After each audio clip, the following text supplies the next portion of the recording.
Para po sa pagbabasa ng ating pong basehang talata. At ito po ay matatagpuan sa Exodus, Kapitulo 19. At babasa po tayo magmula sa unang talata hanggang sa ika-10. At ganito po ang mababasa natin mula sa salita ng Diyos. Ang mga Israelita sa bundok ng Sinai.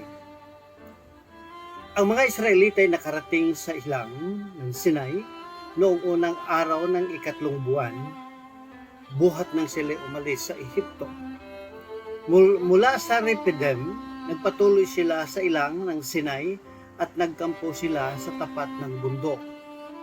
Si Moses naman ay umakyat sa bundok upang makipag-usap sa Diyos. Sinabi sa kanya ni Yahweh, ito ang sabihin mo sa angkan ni Jacob, sa mga Israelita.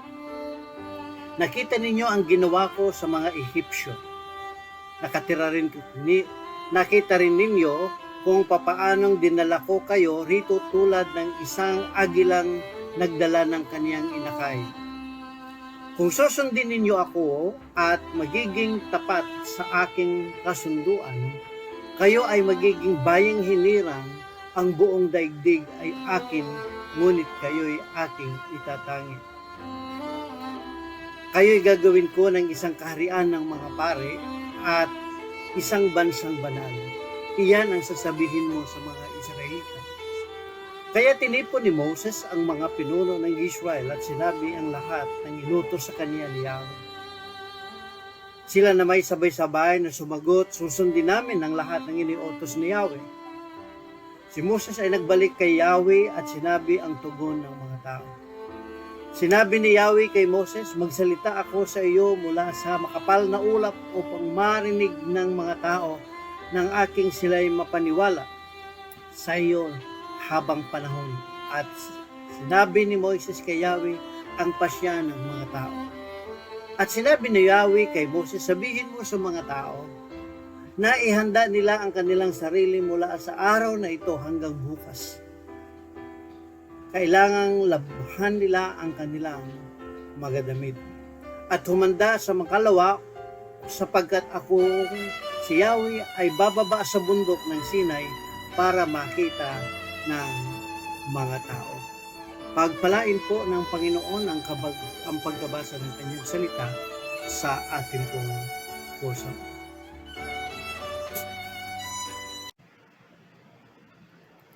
Tayo po ay sumandaling manalangin. Dakilang Diyos, mapagpalang Ama, kami po ay nagpapasalamat sa panibagong buhay na karagdagan sa amin sa umaga ito. Salamat po sapagkat muli amin pong mapagbulay-bulayan ang iyong salita at lalo tigit matutunan ang iyong mga alituntunin para kami maging matatag,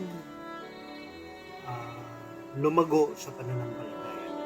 Dalangin ko, Panginoon, nawa ang iyong banal na Espiritu ang siyang gumabay sa amin at buksan po ang aming puso at pangunawa sa pagtanggap ng aralin na amin pong matutunan sa aming pong pag-aaral ng Ebanghelyo. Salamat po, O dakilang Diyos, sapagkat ikaw ang siyang umaakay sa amin tungo po doon sa ikalalago ng aming pananampalataya. At sa araling ito, Panginoon, ay matutunan po namin humakbang at magtalaga ng aming buhay at aming pong maihandog ito sa iyo at nahahanda na kayo ay aming katagpuin sa pamamagitan ng aming pagsalita. Dalangin ko, Panginoon, gabayan po kami sa aming pong pagpapatuloy sapagkat ito po ang aming dalangin sa pangalan ni Jesus. Amen.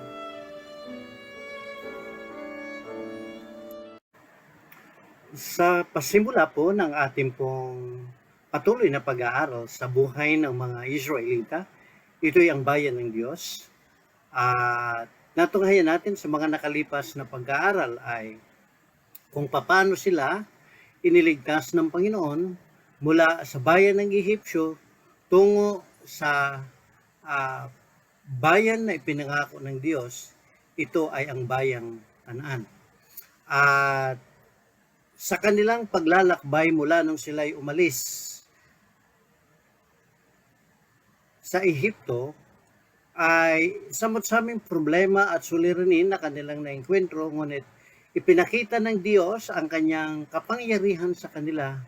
Una, kung paano po sila iniligtas at kung paano po sila iniingatan at kung paano po ang Diyos na buhay ang siyang nagbibigay ng bawat pangangailangan nila ayon doon sa kanilang pangangailangan sa kanilang paglalakbay. At tunay nga po na binigyan ng Panginoon ng solusyon ang bawat problema ng bayang Israel sa pamamagitan po ni Moses at maging sa mga piniling o piling-piling tao, mga marahil katandaan ng bayan ng Israel para maging kasama bilang isang konseho ni Moses na siyang tutugon sa bawat maliliit na problema ng bayan ng Israel, at ang mga malalaki rin naman isasangguni kay Moses na siyang magdadala sa Panginoon.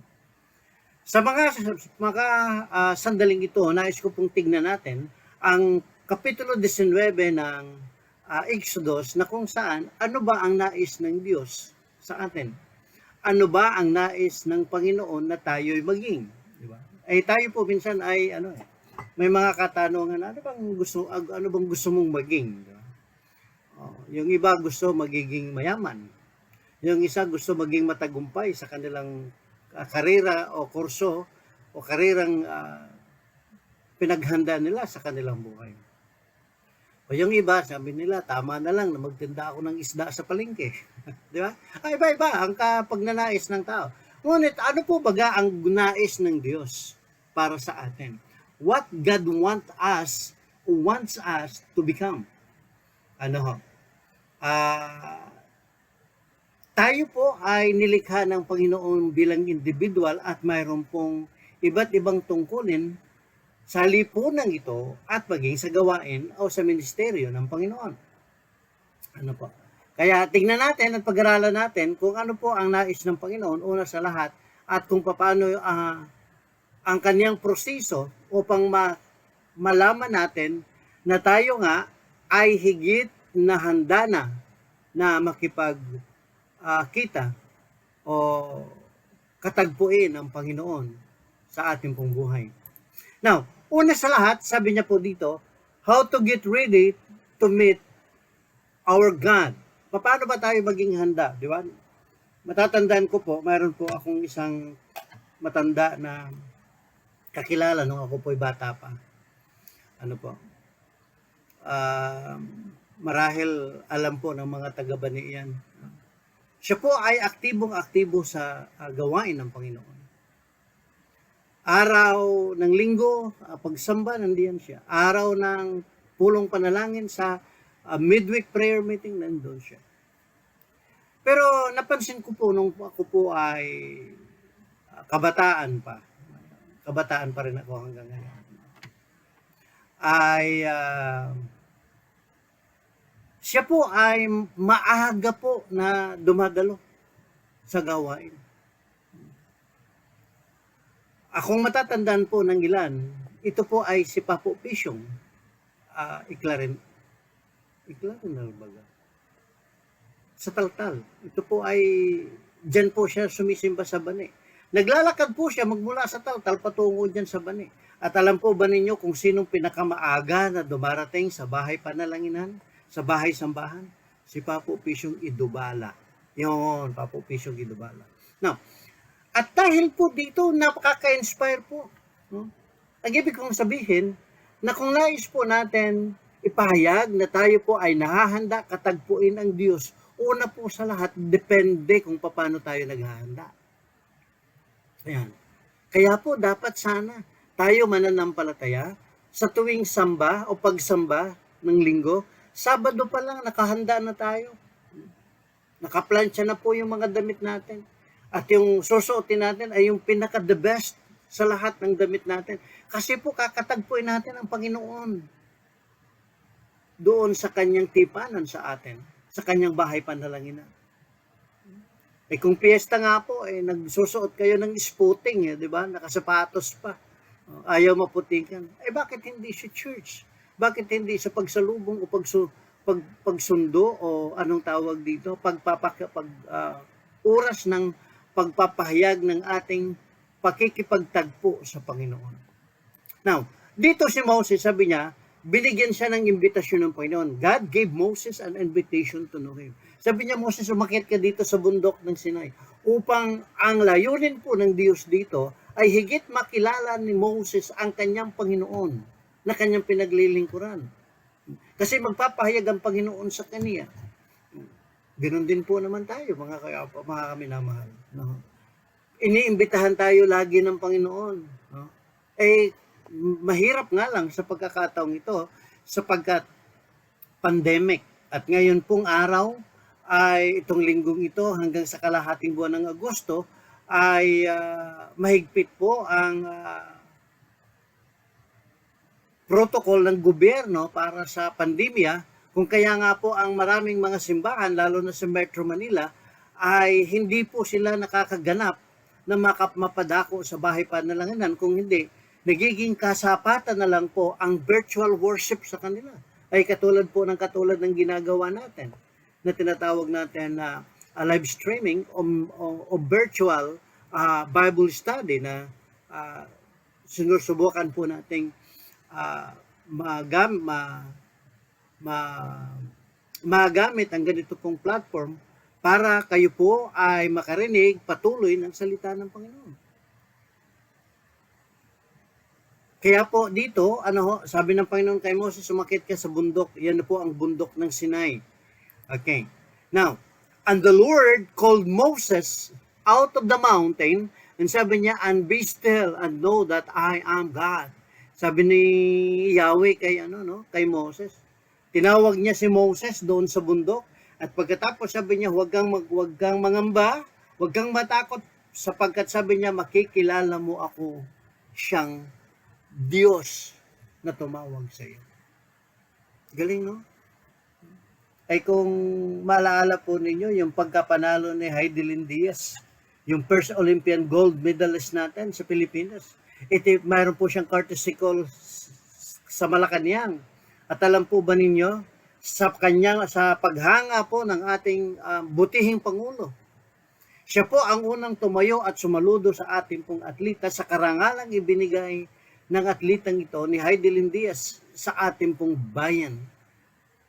How much more, mga kapatid, isang dakilang pagkakataon sa bawat isa sa atin na kung saan tayo po ay inanyayahan ng Diyos, tinawag tayo ng Diyos para katagpuin siya. Hindi po baga ito'y isang napakalaking pagpapala at pribilehiyo sa bawat isa? Kaya huwag niyo pong sayangin, mga minamahal, ang oras ng pagsamba sa dakong inilagay ng Panginoon at sa panahon na tayo po'y kakatagpuin natin siya. Sana po'y hindi siya mabigo. Darating po tayo. Higit pong mas maaga doon sa itinakda na oras ng pagsamba. Sarap. Alam niyo po, kung ayuda. Ayan. Kasi maganda, may balita po. Kasi magandang pag-lockdown may ayuda. Kaya bagaman nahihirapan ng tao, pero may ayuda pa rin, di ba? Okay. Now, gusto mo nasa unahan ka ng pila. Pag may mga grasya na ibibigay ng pamahalaan o ng gobyerno sa ating pong lipunan, gusto mo nasa harapan ka. Kung ano mang mayroong pakinabang na nandyan sa unahan, ang gusto mo nasa harapan ka. Pero kapag kasi simbahan, madalas nasa likod ka. Bakit ganun? Kapatid, dapat pagdako natin sa church, katagpuin natin ng Diyos. At kung maaga po tayo, doon na po tayo uupo sa unahan. Sapagkat kapag may blessings, una kang makakuha din. Pangalawa, maiiwasan mo yung chismis at makikita mong hindi ka kanais-nais na maaaring makatitisod sa iyo sa pagsamba sa araw na yun. Pag nasa unahan ka, huwag ka nang lilingon sa likod. Kapatid sa Panginoon, kapag ikaw na may nahuli, pagsamba, huwag ka nang magpumilit at sumiksik doon sa unahan kasi magiging center of attraction ka, di ba? panunuorin ka ng mga nauna na sa'yo. Medyo nakaka-embarrass ng konti. Pero pinaka-the best po yan, pag katagpuin natin ng Panginoon, ano po, ayaon pong nasa tama at nasa ayos. Sabi niya po dito, on a geographical prayer, ito po ay unang makikita natin. Sabi niya, go to the place where God likes to reveal Himself. Dito, yung pakikitalamitam natin sa Panginoon, yung pakikipagkita natin sa Panginoon ay isang dakong lugar na kung saan ihahayag ng Diyos ang kanyang sarili kay Moses at nais niya, hindi po lamang na tayo po ay handang sumalubong sa kanya, kundi maging yung ating pong buhay. Maganda po nito na maganda po ito na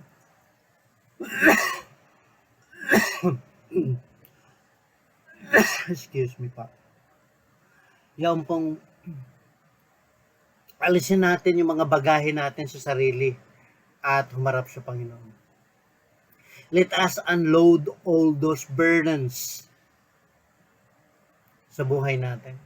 Yung po bagang minsan may puot ka, may galit ka, may inggit ka, kung ano man yung hindi ka nais-nais, na pasanin at dalahin natin, na bagahe sa buhay natin, ay atin na pong iwan or itapon. At bakantihin natin ang ating sarili upang sa pagkikipagtagpo natin sa Panginoon, siya po ang magpupuno ng mga pagpapala sa ating buhay. Moses went up at the Mount Sinai unto God. Isipin niyo po, si Moses po ay umakyat sa bundok ng Sinai upang katagpuin ng Panginoon. Wala pong pagkakaiba yan sa atin that usually it is our church. Di ba? Ang dakong banal na kung saan doon natin pwedeng katagpuin ang Diyos ay kung saan doon ang kanyang bahay-sambahan. Pastor, pwede naman akong sumamba sa bahay, di ba? O pwede. Pero may itinakda ang Diyos ng lugar, katulad ng bahay-sambahan. Pero ngayon po, nang dahil pandemya, nasa bahay po kayo, nanonood lang kayo o nakikibahagi kayo sa Zoom o balabir sa live streaming, kung ano man pong platform ang ginagamit ng inyong iglesia para magkaroon kayo ng tinatawag na virtual worship service. Pero hindi pa rin po may papatas o maikukumpara doon sa personal mong katagpuin ng Diyos sa kanyang bahay panalangin. Wala lang po tayo magawa sapagkat kailangan sumunod po tayo sa ipinag-uutos ng ating pong gobyerno, ng ating pong pamahalaan. Sabi niya number 3, remember God's work or remember God's past work. Sabi niya kay Moses, sabihin mo sa tao na ipaalala mo sa kanila na magmula nung sila ay lumabas doon sa Ehipto. At kung paano ko sila iningatan at pinangunahan hanggang sa mga sandaling ito, ay nais kong ipahayag sa kanila. At nakita po naman nila kung anong ginawa ng Panginoon nang sila lumabas sa Ehipto. At alam niyo po, ang tanging magandang bagay para mapatatag at mapalago yung ating paniniwala at pananampalataya ay yaong pong sumunod ng lubos sa Panginoon. Sabi niya sa verse 5, if you will obey my voice, sasabihin mo sa tao, sabi ng Panginoon kay Moses, kapag makinig sila sa aking tinig o sa aking alituntunin o sa aking salita, at kung sila'y manampalataya dito at sila'y sumunod, ano po ang katumbas nun? Katumbas puno'y pagpapala. So nais ng Panginoon na tayo po ay maging mature, maging matatag, at higit sa lahat, tayo po ay maging malago sa ating pananampalataya o paniniwala sa Kanya. So pangalawa, sabi niya, what God wants us to become. Ano bang gusto ng Panginoon na tayo maging? Tayo po, sabi ng Panginoon kay Moses, po natin ito.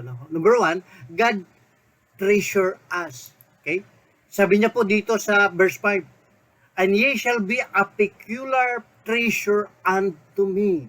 Sabi niya, kayo ay magiging katangi-tangi sa akin. Kayo po ay magiging, ano bang tawag dito? Kayamanan. Kung ikakatumbas natin ito. Maganda siguro po, tingnan natin yung Tagalog ng Tagalog ng treasure. Ang sabi niya po dito sa kanyang binanggit sa Tagalog, kung susundin ninyo ako at magiging tapat sa aking kasunduan, kayo ay magiging bayang hinirang. Okay. At buong daigdig ay sa akin, ngunit kayo'y aking itatangi. The word treasure ay itatangi. Kaiba kayo. Kaya nga tinawag na na apple of the eye of God ang Israel. So matatandaan po ninyo maging sa kanyang mga pananalita saka sa ating pong mga unang mananampalataya mula kay Abraham hanggang dumating kay Moses. At ang sabi niya, kung sino may magpapala sa iyo ay akin rin pagpapalain. At sinong kakalaban sa iyo o susumpa sa iyo o gigira sa iyo ay akin din silang kakalabanin. Kung kaya nga po, sapagkat natatangi po ang bayan ng Israel sa paningin ng Diyos. Kung atin pong ipapahayag ang ating buhay na katulad ng mga Israelita, tayo rin po ay adopted children of Israel. Pero, ang tawag po sa atin ng Panginoon, tayo'y mga anak ng Diyos. Lahat po ng tumanggap kay Kristo bilang sarili niyang Panginoon at tagapagligtas ay mga anak ng Diyos. Sabi niya dito, kayo ay hinirang bayan. Sa atin po, we are chosen generations. Sabi niya, okay, the treasure has great value. Tandaan po natin. Mahalaga po. Mayroon pong kakaibang halaga kung presyong pag-uusapan. Napakahalaga po ang kayamanan. O isang katulad ng bayan ng Diyos na tinatagi niya. Mayroon po siyang espesyal na pagtrato sa kanyang mga anak. Letter B is the inheritance. Yung kanilang mamanahin. Ano po ang dito sa bayan ng Israel, ano po baga ang pinangako ng Panginoon sa kanila? Sila po ay dadalhin doon sa lupa ng pangako ang Kanaan, na kung saan nandoon po ang kasaganaang buhay. Sa atin po mananampalataya, ipinangako po ng Diyos mula nung tayo po ay tumanggap sa Panginoon Kristo bilang sarili nating Panginoon at tagapagligtas, na ang ating pong mamanahin ay ang buhay na walang hanggan at mga dakilang bagay na nasa kalangitan, na kung saan ito pinangako ng Diyos at Kanya na rin inihanda ang ating matutulayan doon. At siya po'y muling nagsabi na siya'y babalik upang tayo po ay sasalubungin niya, na kung saan man siya naroon ay nandoon po tayo. Isa pong karangalan pag mag-isang maging anak ng Panginoon. And then sabi niya dito, letter C is the self-extension. Bakit ko sinabing self-extension? Sapagkat sabi niya sa Matthew 6:21, that where your treasure is, there will be your heart be also. Tandaan po natin, kapatid, baka makakaligtaan natin, baka ma-overwhelm tayo. Sapagkat ang pag-ingatan natin kung saan ang iyong material na kayamanan, minsan nandoon ang iyong puso. Kung kaya minsan, mga kapatid, hindi natin maiiwanan ang ating pong tahanan o ang ating pong bahay, sapagkat baka pasukin ng mga magnanakaw.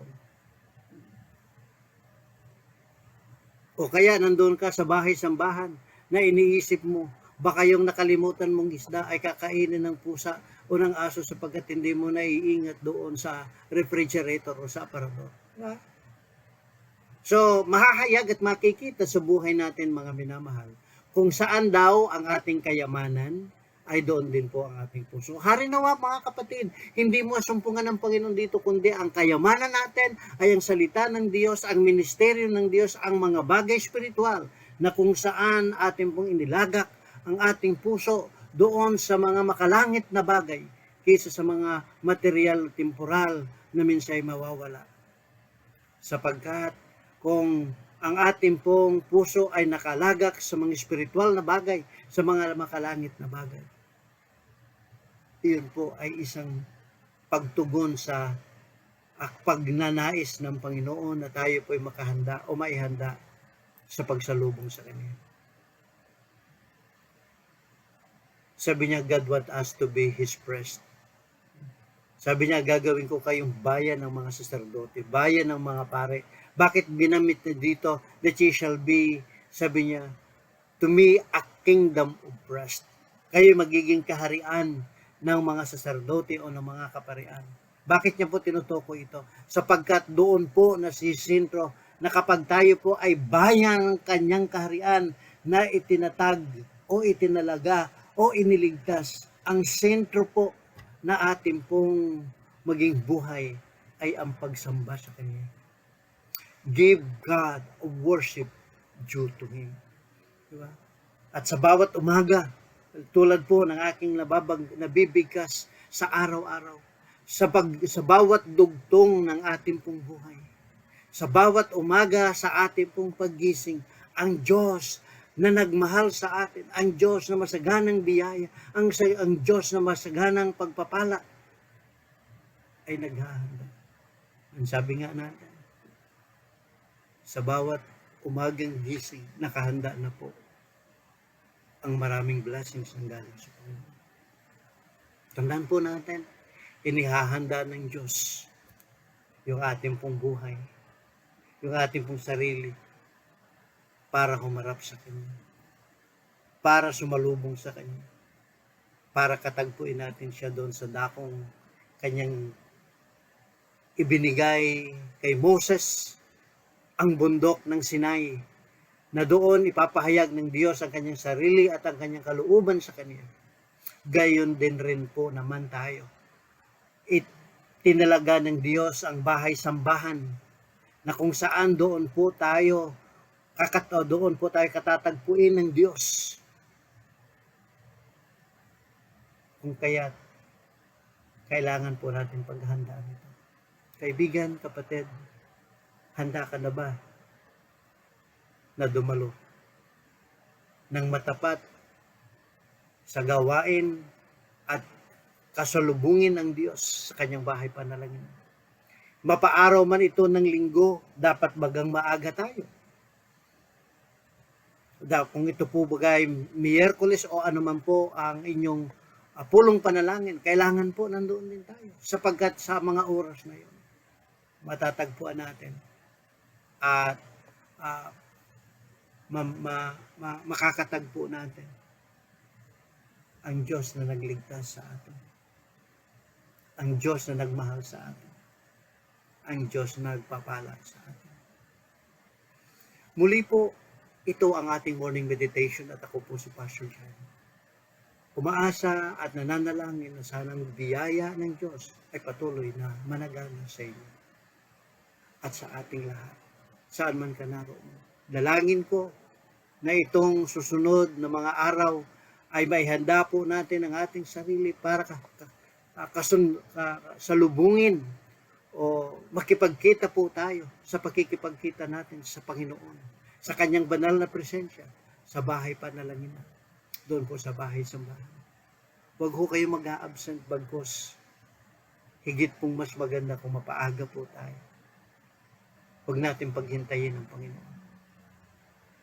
Magkita-kita po tayo bukas sa ating pong morning meditation at nawang saganang biyaya ng Diyos ang managana sa atin sa araw nito.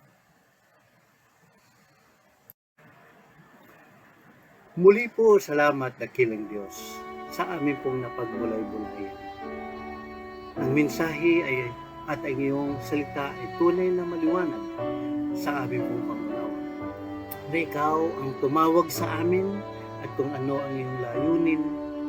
At hangad po, Panginoon, ang bawat isa ay makasunod, alinsunod sa iyong mga tagubilin at mga salita. Tulad po ng Israel sa kanilang pagtalima sa iyong sinabi kay Moses at sa pamagitan ni Moses ay kanilang naalaman na ikaw ay nagnanais na magpahayag sa kanila at nais mo pong magpakita sa kanila sa pamagitan ng iyong kapangyarihan, Panginoon. Sila ay tumugong sa iyong panawagan na ihanda ang kanilang sarili para katagpuin ka. Dakilang Diyos, maging sa aming pong buhay, sa aming pong natutunan ngayong araw. Ihanda po kami, Panginoon, tungo po doon sa pagsalubong sa inyo. At upang higit po namin kayong makilala sa aming buhay, sa pamamagitan ng kapahayagan ng iyong salita, mga pagpapala na aming natatanggap mula sa iyo. At higit sa lahat, ang iyong dakilang pag-ibig, ang iyong dakilang pagliligtas, at ang iyong dakilang pag-aaliw sa amin sa kabila ng mga suliranin at pandemya na aming nararanasan sa aming paligid. Kaya dakilang Diyos, dalangin ko po na akayin po kami tungo doon sa daang makakapagluwalhati sa iyo. At kami po na iyong mga anak ay isang hinirang bayan upang maipahayag rin naman, Panginoon, yaon pong iyong pagnanais doon sa aming pagnanais na sumunod sa iyo sa pamamagitan ng iyong salita. Gabayan po kami at pagpalain, Panginoon, ang iyong salita na nahayag sa amin. Ingatan po kami at ilayo sa anumang makaramdaman. Patuloy na pagpalain ang aming buhay at maging aming at ngayon, sa walang hanggang pag-ibig ng Diyos Ama at ang biyaya ng Panginoon Kristo, ang pakikipisan, pag-aliw, paggabay ng Banal na Espiritu, siyang sa atin mula ngayon hanggang sa pagbabalik ng ating tagapagligtas sa pangalan ni Jesus. Amen. Amen.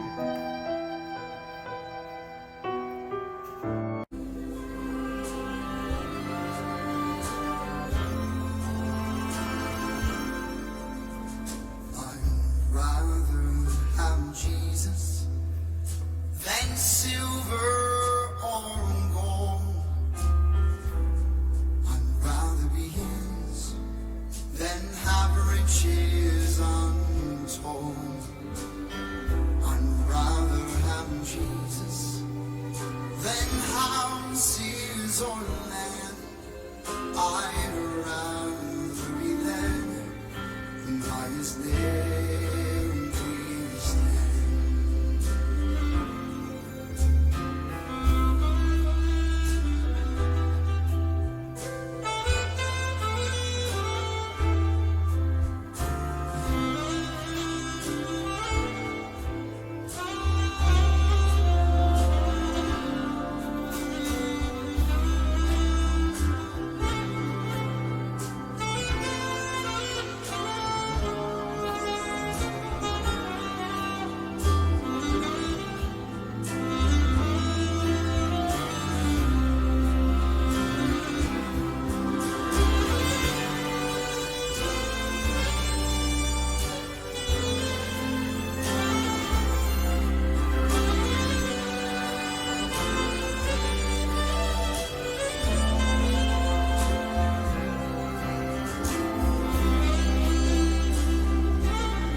sold the world of phones to